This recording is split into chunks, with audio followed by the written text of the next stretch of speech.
I just think we'd be better off as friends, she said, her voice calm, too calm, like she was ordering coffee, not ending 8 years of marriage.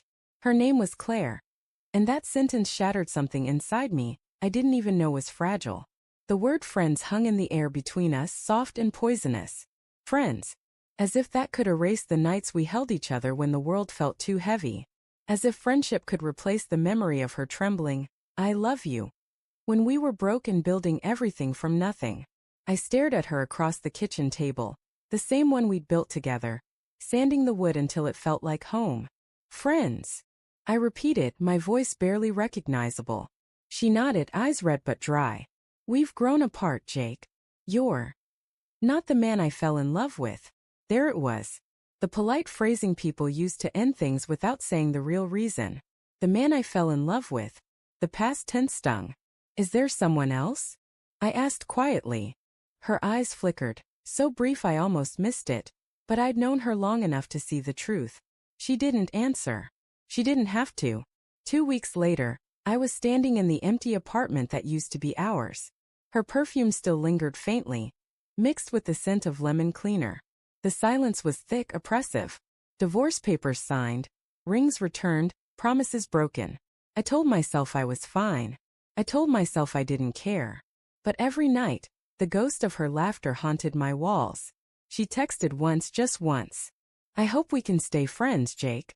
You'll always be important to me. I didn't reply, because I knew that friends wasn't about me. It was her way of easing her own guilt. But fate, or whatever cruel force governs broken hearts, had other plans. 3 months after the divorce, I ran into her best friend, Maya, at a local cafe.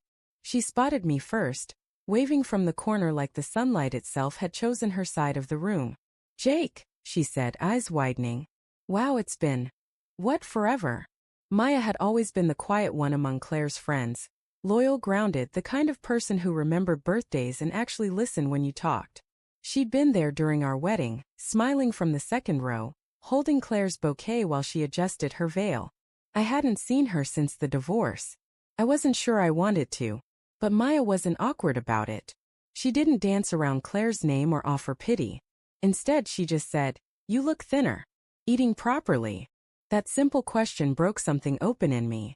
Because no one else had asked how I was doing. They either took Claire's side or stayed silent. But Maya? She looked at me like I was still human. Trying, I admitted. We talked for hours that day.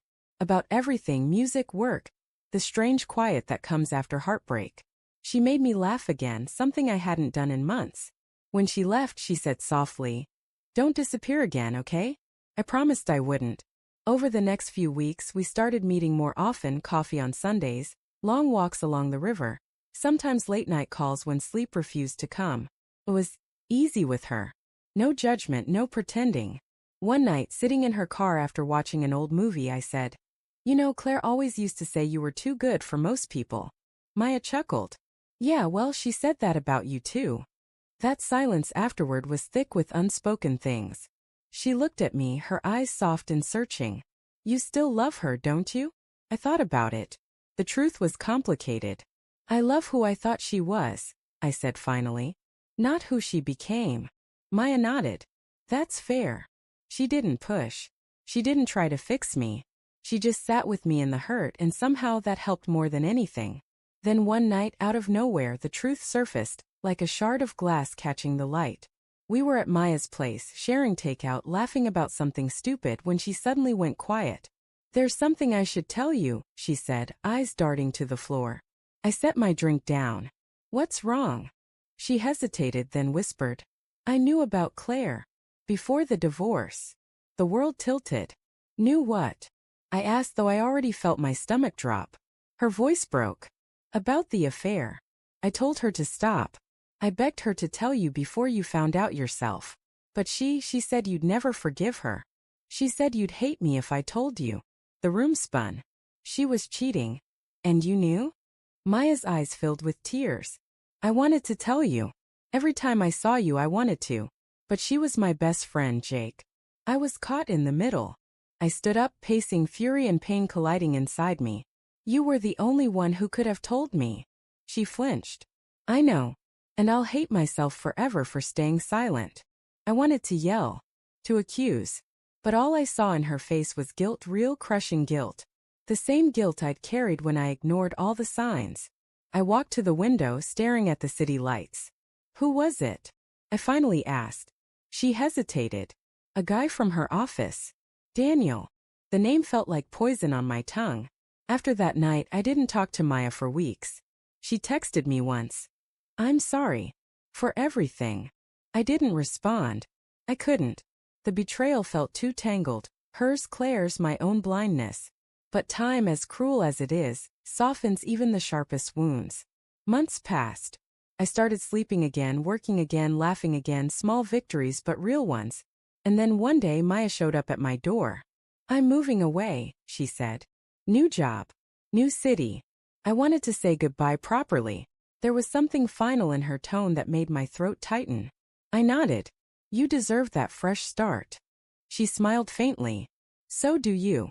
There was silence, heavy, unfinished. Before she left, she said softly, for what it's worth, she's miserable now. The guy cheated on her too. I didn't ask how she knew. I didn't need to. Life has a way of evening the scales. Weeks after she left, I got a letter. Actual pen and paper in her handwriting. Jake, I don't expect forgiveness. But I hope you know despite everything I cared. Not out of guilt but because I saw who you were under all that pain.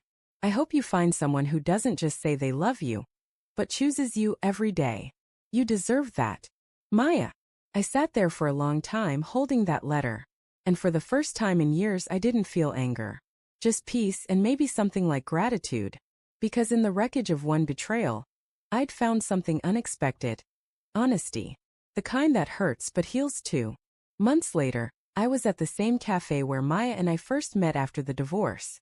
The place hadn't changed, but I had. Claire walked in. I almost didn't recognize her. Thinner, quieter, her smile forced. When she saw me, she froze. Jake, she said softly. You look good. I nodded. You too. We made small talk, awkward, polite. Then she said it again, the same words that had started it all. I hope we can stay friends. I smiled faintly. I already have a friend, I said, standing up. And she's nothing like you. Her expression fell. I walked away before she could respond. Outside, the air was crisp, the world quiet. I thought of Maya, of her laugh, her honesty, her goodbye letter. And for the first time, the memory didn't hurt. Claire had asked to stay friends after the divorce. So I did.